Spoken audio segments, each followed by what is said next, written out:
වසර 18කින් පසුව IPL කුසලානය දිනා ගැනීමට RCB නොහොත් රොයල් චැලෙන්ජර්ස් බැංගලෝර් කණ්ඩායම සමත් වුණා. ඉන්දියාවේ වගේම ලෝකයේ සිටින ක්‍රීඩා ලෝලින් සියලු දෙනාම වගේ මෙම ජයග්‍රහණය ගැන සතුටු වුණේ වසර 18ක් තිස්සේ විරාට් කෝලිගේ IPL කණ්ඩායම දිනාගත් පළමු ශූරතාවය නිසා. ඇත්තරම කිව්වොත් එදින මුළු බැංගලෝරයේම සැනකිලි ආකාරයකටයි තිබුණේ. නමුත් යාළුවනේ ඔවුන්ගේ මෙම ජයග්‍රාහී සතුට පැය 24ක් යන්නට මත්තෙන් විශාල ඛේදවාචකයක් බවට පත් වුණා. ඉතින් 1000ක් දේවල් තුලින් අද අපි කතා කරන්න බලාපොරොත්තු වෙන්නේ එම සිදුවීම සම්බන්ධයෙන් විස්තරයක් ඔබට ගෙන එන්නයි.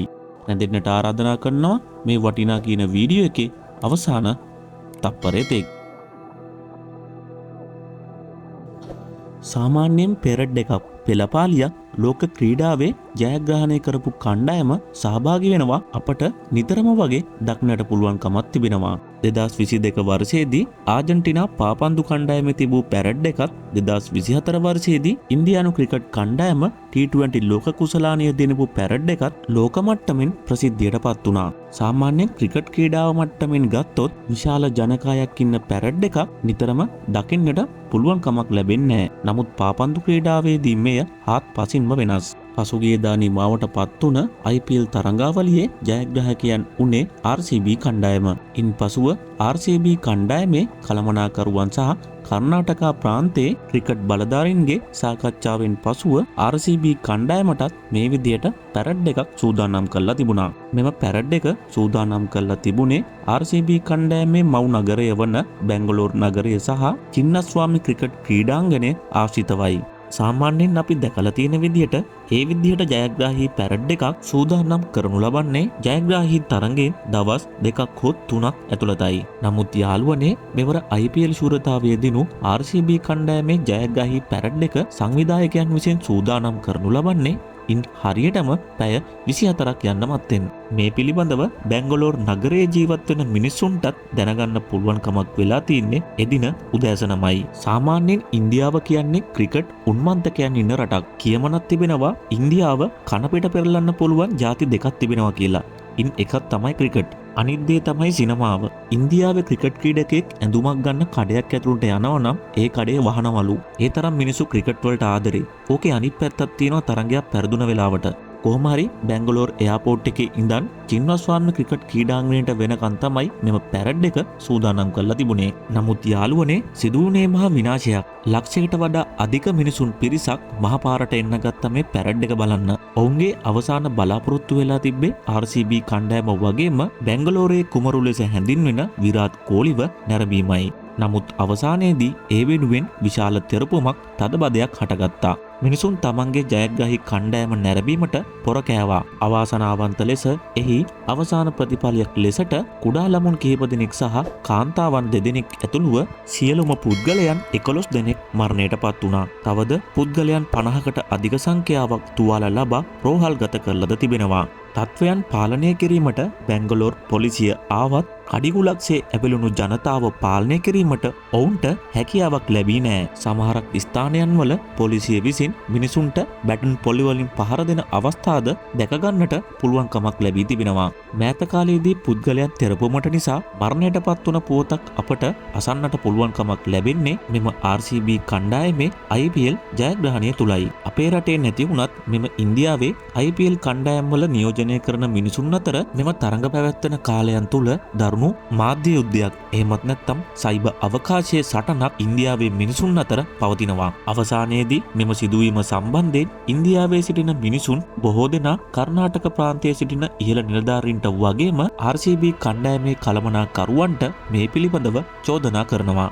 ඒ වගේම ඉන්දිය ක්‍රිකට් රසිකයන් පවසන්නේ චෙන්නයි, මුම්බයි, කල්කටා ඇතුළු ක්‍රිකට් රසිකයන් වැඩිපුරම ඉන්න නගර IPL ශූරතාවය දිනාගත් විට මේ වගේ පැරඩ් පවත්වලා තිබෙනවා. නමුත් ඒ කිසිම අවස්ථාවක මේ වගේ අපරාධී ක්‍රියාවන් නොවී ඇති බව ඔවුන් පවසනවා. මෙම සිදුවීමෙන් හරියටම දවස් 2කට පසු RCB කණ්ඩායමේ ඇලවි කළමනාකරු වන නිකිල් සෝසාලේව අත්අඩංගුවට ගනු ලබනවා. ඔහුට ඇති ප්‍රධානතම චෝදනාව තමයි අවදිමත් ලෙස මේ වගේ ඉවෙන්ට් එකක් සංවිධානය කිරීම. එහිදී මේ පිළිබඳව ඔහුගෙන් ප්‍රශ්න කිරීම හමුවේ කරුණු රැසක් අනාවරණය වෙලා තිබෙනවා. මෙම IPL තරඟාවලිය නිමාවට පත්වෙන්න තිබිලා තිබෙන්නේ මැයි 22 වෙනිදා. නමුත් ඉන්දියාව සහ පාකිස්තානය අතර යුද්ධයක් පැවතීම නිසා මෙම තරඟාවලිය දවස් 10ක් පසුවට කල් යනවා. නමුත් RCB කණ්ඩායමේ ප්‍රධාන ක්‍රීඩකයන් වන විරාට් කෝලි සහ රචඩ් පැඩිල්ඩර් යන ක්‍රීඩකයන් මැයි අග සතියේදී විදේශ සංචාරයක් ගත කිරීම සඳහා දින නියම කරලා තිබිලා තිබෙන්නේ. ඒ වගේ කරුණු කාරණා නිසාම මෙම ඉවෙන්ට් එක පුළුවන් තරම් ඉක්මනට පවත්වන්නයි ඔවුන්ගේ අදහස තිබිලා තිබෙන්නේ.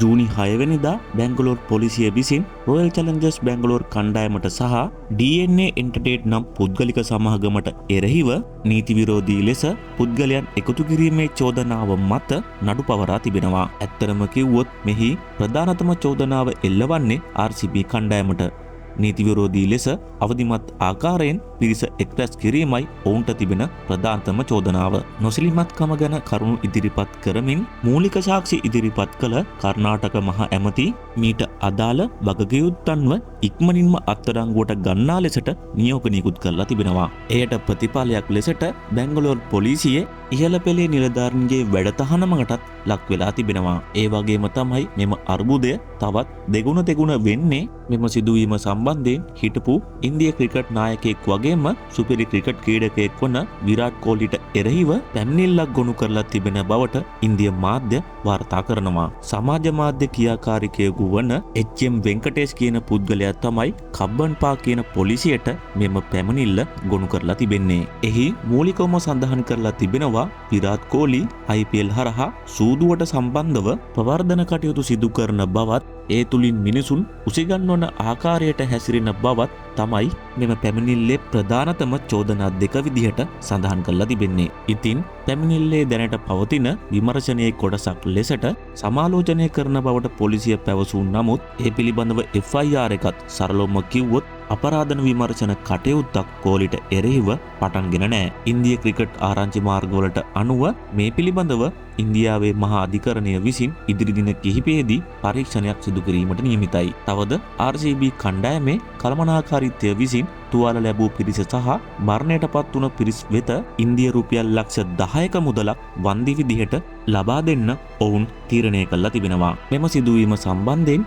ඉන්දියාවේ හිටපු ක්‍රිකට් ක්‍රීඩකයන් රැසක් තමන්ගේ අදහස ප්‍රකාශ කළා තිබෙනවා. ඔවුන් පවසා තිබෙන්නේ තමන්ට කෙතරම් ආදරය හා කරුණාව දැක්කුවත් ජීවිතයේ පරදුවට තියන්න තරම් ආදරය සහ කරුණාවක් නොදක්වන ලෙසයි. එය තුලින් ක්‍රීඩකයන්ට වගේම තමන්ගේ පවුලේ සිටින සමාජිකයන්ටත් අපහසුතාවයන්ට පත්වෙන බවට ඔවුන් සඳහන් කරලා තිබෙනවා. විශේෂතම කාරණය තමයි වසර 18කින් පසුව IPL ශූරතාවය RCB කණ්ඩායම දිනාගනු ලැබුවත් ඔවුන්ට පැය 24ක් යන්නට මත්තෙන් විශාල චෝදනාවක් මෙම සිදුවීම හරහා එල්ල වුණා. ඉදිරි දින කිහිපයේදී මෙම සිදුවීම සම්බන්ධයෙන් නඩු විභාගයන් කිහිපයක් පැවැත්වීමට නියමිතයි. ඉතින් යාළුවනේ අදට මං ඔයගොල්ලොන්ගෙන් සමුගන්නවා. තවත් දවසක මේ වගේ වටිනා කියන වීඩියෝ එකකින් නැවත දවසක අපි හමු වෙමු. එතකන් ඔබට ජය වේවා.